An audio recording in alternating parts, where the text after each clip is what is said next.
Hey everyone, I'm Danny, and for the next 5 or 6 minutes, forget everything you've ever been taught about Yeshua, called Jesus in English. And if we can listen to this story with an open mind and without our conditioning of who Jesus is and why he came and died entering in, it can shift our perception or our understanding of who Jesus is radically. And even though this story happened 2,000 years ago, it's more relevant today than ever before. Now, if we look at Yeshua through the eyes of his disciples, we see that he was born into a culture where everyone lived under the law of Moses. Every male was circumcised on the 8th day, dedicated to Yahweh on day 40. We grew up celebrating the religious feast and hearing the stories of the Exodus, Moses receiving the laws of God, David and Goliath, Elijah calling fire down from heaven, and God sending flood and opening the grounds to swallow up the disobedient. Now, we grew up in this belief system and accepted it without ever questioning it. And there wasn't really any other option, because anyone who spoke of anything other than what the priest told us could be put out of the synagogue or actually even stoned to death.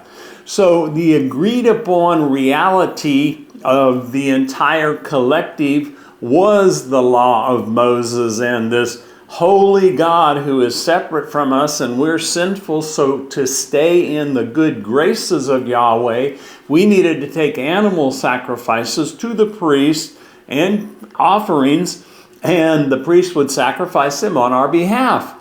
But then this crazy radical Rabbi Yeshua shows up, and he is so different. He didn't wear the expensive robes of the priest or didn't hang out with the elites and the Pharisees at their fancy banquets, but he spent time alone in the wilderness, and he spent it with the oppressed people, and he showed us how to find the kingdom of heaven within ourselves. And he taught us that we won't find the kingdom of heaven by following the teachings of the Pharisees and the teachers of the law. He told us, don't be like them, because we got to do a lot better if we're going to enter the kingdom of heaven.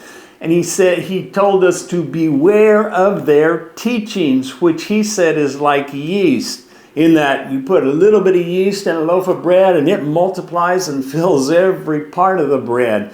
And a little bit of their teaching of an angry God and we're separate and unworthy, that guilt, shame, and fear will multiply inside us and darken our entire inner world. And he told us to stop seeing ourselves as sinners and to start thinking of God as a father that loves us way more than we love our children, instead of an angry, jealous God.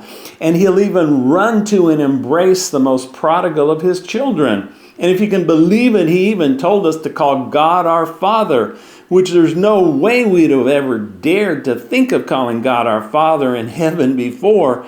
And the Pharisees tried to stone him for blasphemy for this. And you know what else? He told us to break the law by picking grain on the Sabbath, which we never would have done before him.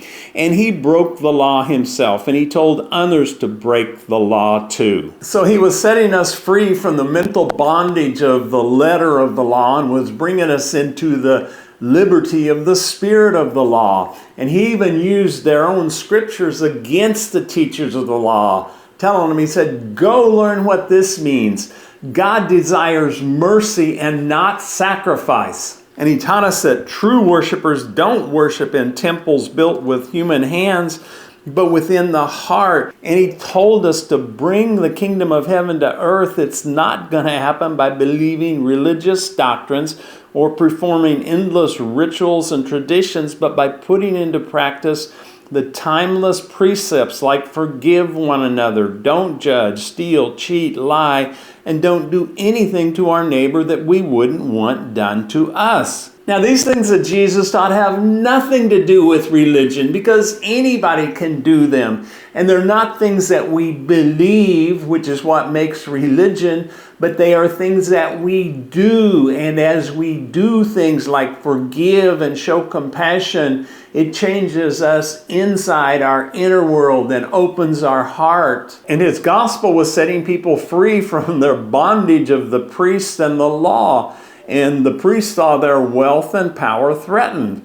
Now, we were afraid to speak against the priests, but Yeshua What he did, he called them hypocrites, blind guides, and a greedy den of thieves and snakes. And he said he kept the people from finding God by all the heavy requirements of the law and their traditions that they loaded on the common people. But most importantly, Yeshua taught us that we can fulfill all the law if we follow what he said was the greatest commandment in the Torah. And that is, Hear, O Israel, the Lord our God is one. So love God and our neighbor as ourselves. That's it. And Jesus honored one of the teachers of the law who got what Jesus was talking about in the greatest commandment that fulfills all.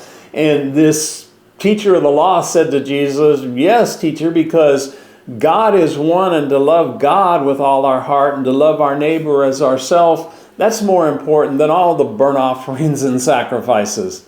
And Jesus said, yeah, you just about got it. And Jesus taught his people to be peacemakers and not take revenge or eye for eye and tooth for tooth. Because to repay evil for evil always generates more evil, more darkness, and more suffering for us all. And while the common people loved Yeshua, those who enforced the belief system on the people, they rejected his teachings.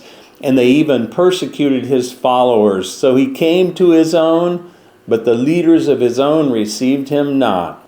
But do you think if the leaders would have actually, 2,000 years ago, put his teachings into practice with the people, that we would be in the shape we're in today? Who knows?